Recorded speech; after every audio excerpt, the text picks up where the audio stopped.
आपने सुना ही होगा कि महाभारत में द्रौपदी के स्वयंवर में अर्जुन ने मछली की आग पर तीर चलाया था। तीर निशाने पर लगा था और उसी वक्त द्रौपदी ने अर्जुन को माला पहनाई थी। पर आपको पता है कि उसके बाद युद्ध जैसे हालात पैदा हो गए थे। इतना ही नहीं, आपको पता है वो मछली कौन थी जिस पर तीर मारा गया था? तो आइए जानते हैं इस वीडियो के माध्यम से।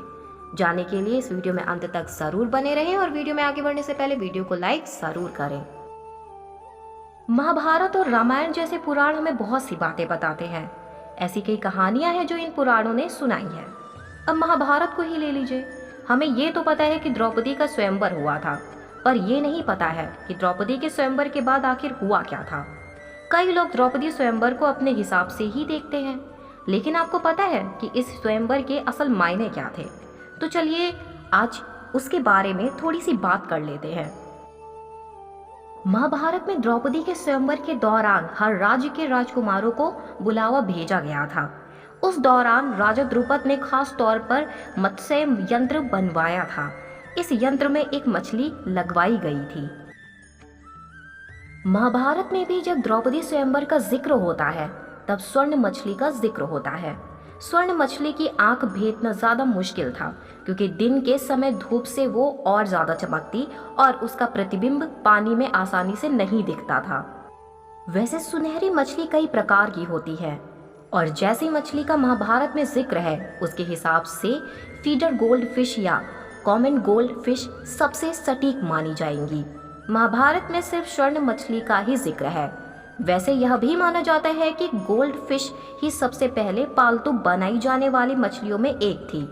एशिया में वैसे भी यह मछली बहुत आसानी से मिल जाती है। कथा के अनुसार जब अर्जुन ने मत्स्य यंत्र में लगी मछली की आंख को भेदा था तब यंत्र टूट गया था और फूलों की बारिश होने लगी थी। उसी वक्त द्रौपदी का वर तय हो गया था। द्रौपदी के स्वयंवर को अर्जुन ने ब्राह्मण बनकर जीता था। उस वक्त शकुनी और दुर्योधन समझ गए थे कि ऐसा निशाना सिर्फ अर्जुन ही लगा सकता है। ऐसे में शकुनी ने एक चाल चली और सभी क्षत्रियों को भड़का दिया। उस समय किसी स्त्री को अगर युद्ध में जीता जाए तो उस पर अपना हक जताया जा सकता था। यही हाल हुआ था अंबा, अंबिका और अंबालिका के स्वयंवर के दौरान भी हुआ था। तब भीष्म ने उन तीनों को जीतने का फैसला किया था। इस पर राजकुमारी अंबा क्रोधित हो गई थी और राजा शल्व ने भीष्म के साथ युद्ध किया था। उस वक्त राजा शल्व भीष्म से हार गए थे और अंबा पर भीष्म का राज हो गया था। अंबा ने ही अगले जन्म में शिखंडी का रूप लिया था और भीष्म पितामह को मारा था। द्रौपदी के स्वयंवर के दौरान भी ऐसा ही युद्ध होना था, लेकिन तब वासुदेव कृष्ण ने यह कह दिया था कि यादव और उनकी सेना सभी स्वयंवर जीतने वाले ब्राह्मण के साथ है। श्री कृष्ण को भी पता था कि ब्राह्मण के वेश में अर्जुन वहां है। यादवों की सेना उस दौर में सबसे बड़ी सेना थी और कृष्ण से उस वक्त कोई बैर नहीं ले सकता था।